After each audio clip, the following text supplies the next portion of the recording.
Good afternoon.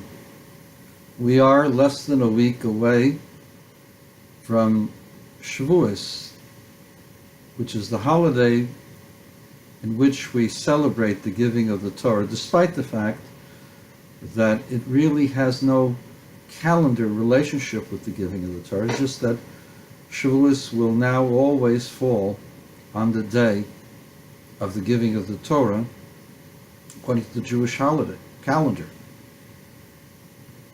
So what is it that we celebrate? Why are we celebrating? What's the happy occasion? And the answer that's given is that God gave us the Torah. So God gave us the Torah, made us a special group of people.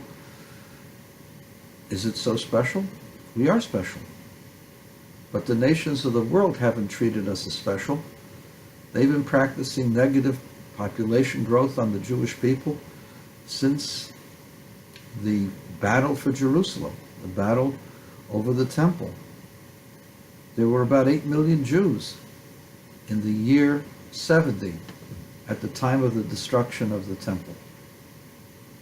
There are barely 1.5 times as much today, despite the fact that the world population has grown over 30 times. There should be about 240 or 200 to 250 million Jews, according to that, in the world. Why aren't there more Jews? And the answer is the world has been practicing on us. They've been practicing negative population growth upon the Jews for a long, long time. So, why am I so happy? Why should I be so happy when the day of the giving of the Torah comes, when this has made me a target of the world's hatred? So there are different approaches. I'm going to give you the approach of a Jew who lived in Barditchev over 200 years ago. His name was Rabbi Levi Yitzchak of Barditchev. He was a precocious child, known as the town Eli, the town genius. And at a little over his 20th birthday, he became the chief rabbi of Pinsk. Soon it became apparent that this chief rabbi was not like the usual Litvak rabbis, but he was very enthusiastic in his devotion to God and his love of Jews. His prayers were long and enthusiastic. He would gyrate, he would jump, and he loved the Jewish people with all of his heart, like no one else in his generation. The Litvaks among them started asking questions and discovered, lo and behold, we had made the Rav of Pinsk from a member of the hated Kat, the group of people known as the Kat section of people who studied Kabbalah or studied all kinds of other kinds of teachings, who were suspected of messianic beliefs associated with maybe Shabtai Tzvi or worse, and they were banned and ostracized by none other than Rabbi Eliyahu Kramer, known as the Vilna Goyen, a Goyen of Vilna. And he suggested to the people of Pinsk that they should confront their Rav to change his ways, and if he will not change his ways, then it was obligatory for them to remove him. Remove him they did. They removed him together with his family. Family was thrown out of Pinsk on a Shabbos. It was a horrible, horrific, embarrassing moment in their lives. The Rav of Pinsk was a great Goyen and a tzaddik, and they didn't deserve that kind of treatment. And Pinsk afterwards was relegated to a second-tier level. It was no longer the great area, the great city that it had once been. Eventually, this rabbi became the Rav of Barditchev, and from that time on, He is known lovingly as Reb Levi Yitzchak of Barditchev. Most notably, he is famous for his arguments with the Ribbono Shel Olam, with God on behalf of Israel. His Kaddish is filled with love of Israel, asking God what he wants from us. He is known for taking the Kaviochel God to a Din Torah on behalf of Israel. The Barditchev says Shavuot is an unusual holiday because before God gave the Torah to the people of Israel, the children of Israel, he went to the sons of Esav and said, "Hi guys, would you like my Torah?" And the sons of Esav, well, they were excited about it, but in the end decided it was too difficult for them. They found the laws of murder a little bit too restrictive as a result of the fact that they made their living as being killers. I don't know if they were official mafiosos or Murder Incorporated, but they enjoyed the arts of snuffing out other people's lives. So God went to the Ishmaelites.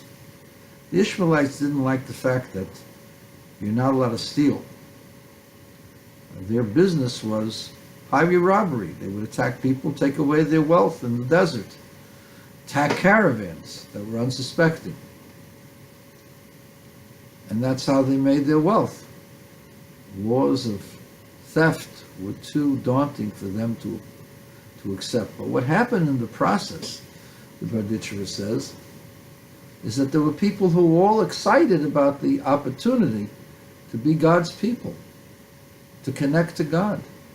There was this tremendous desire among some of the people, many of the people, to want to be the chosen nation and to be a light for others. There was another drama that took place. As God is getting ready to descend and show God's self to the people of Israel the first time, the angel says, wait, God, wait, what are you doing? Giving the Torah to a bunch of losers? People who have weaknesses, temptations? Give it to us. We understand the import of this. We understand the spiritual nature of these things. We can figure out the divine secrets much better than these people will ever be able to do. Give the Torah in the heavens, and give the glory to the heavens.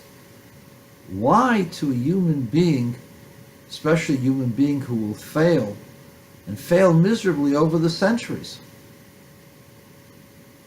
God said, wait a second. One of my commandments says, honor thy father and mother. Do you have a father and a mother, physical father and mother, or a father and mother altogether?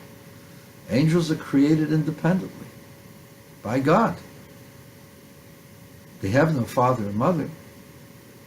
How are you going to relate to this commandment? How are you going to relate to the commandment of you shall not covet or desire? Do you have a Yetzer Hara? Do you really want what belongs to the other man? Of course not. You have no desire to do that. Therefore, the Torah really isn't for you. But in the process, they yearned for the Torah. They wanted the Torah so badly they could taste it. They didn't want it to go to the people of Israel, children of Israel. So why do we have to learn about these things? The answer, the Barditchev says, is twofold. Number one, this desire is a truth. They were truly desirous of taking and receiving the Torah. That desire was out there. It's a spiritual reality. It has to have a vessel. The only vessel is the ones who accepted the Torah. They got the fire, the desire of the Ishmaelites, the Esavites, all the other, the Lotites, and all of the other nations of the world, the Midianites, all of the nations of the world, their desire to get the Torah, to be God's chosen nation, that desire is out there and is given to us in greater measure in every generation. on the night and the morning of Shavuot. And furthermore, that desire created spirits. Those spirits become the spirits of the converts who eventually come into this world and accept the Torah mitzvahs within the framework of the Torah. Because since they desired to become part of the Jewish nation, it's impossible for that desire not to be fulfilled. And so not only are we blessed with the longing of the nations of the world, we're also blessed with their souls, and they contribute greatly. As we see Ruth, who is the mother of the Messiah, or mother of Mashiach. Ruth is the paradigm of the righteous Gentile who becomes a convert and becomes a Ger Tzedek.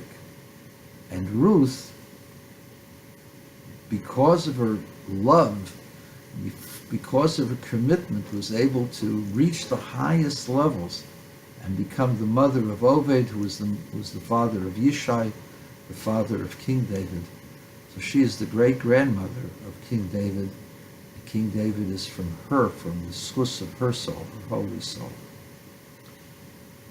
So the desire translates into converts, into the souls of those who want to become part of the Jewish people.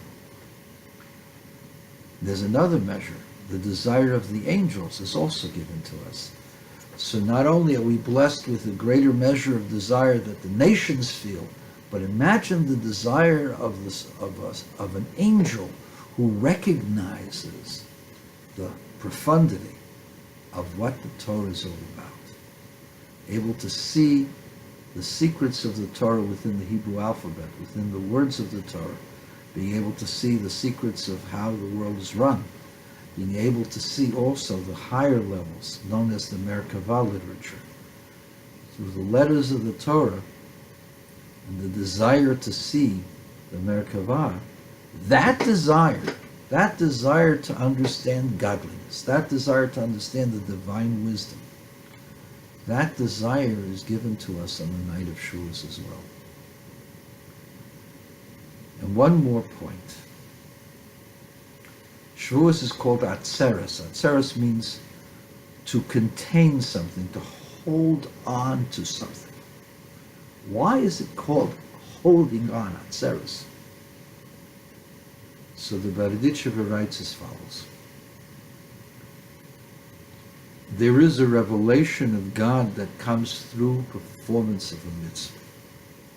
And that revelation is limited, because it's only coming through that mitzvah. For example, you eat matzah, so the taste of the matzah and its effect on you, intellectually, spiritually, is what you get. That's how you connect to the Ein Sof, to God, but it's a limited expression connecting to the Ein Sof, but it's only limited. On Shavuot, since it's not limited by a specific mitzvah, so the revelation comes from God Himself. That's why it says, Vayered Hashem ala Sinai. God Almighty Himself descended on Mount Sinai.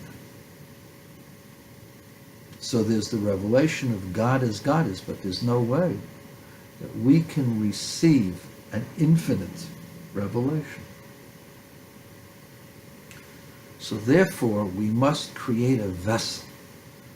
The vessel is good health, nachas from kinder, and parnosa, or gesund parnosa nachas, geffen. So by asking God, when God is appearing, please God, we can't hold on to this infinite revelation, but we can appreciate you through having good health and having parnosa and having children who go in your ways, who follow the Torah. There isn't any greater blessing, and when we get this blessing and it's all full measure, we're able to connect as best as we can to the Ein Sof and appreciate the Ein Sof. So the reason why the holidays the holiday of Shavuot is good for health, for wealth, and for children is because that's the only way to hold on to the divine revelation, which is the blessing of God. So Shavuot is a big injection, an injection of enthusiasm, getting us off our duffs and getting us to move and to become more involved in the study of Torah and teaching Torah to others. We have to communicate the Torah to others. And also having the desire and the longing of the greatest spiritual entities in the world, the angels, to be able to reach the divine wisdom and to see what is going on in the upper worlds. And ultimately, this desire will lead to a revelation that's unlimited, and the revelation which is unlimited will also bless us with everything that we need. And so let's receive the Torah properly. Let's receive the revelation of God with the enthusiasm of the angels and the enthusiasm of all the nations of the world who wanted to become God's chosen nation, and our own enthusiasm and our own thankfulness for the divine revelation and the divine spirit that rests upon us.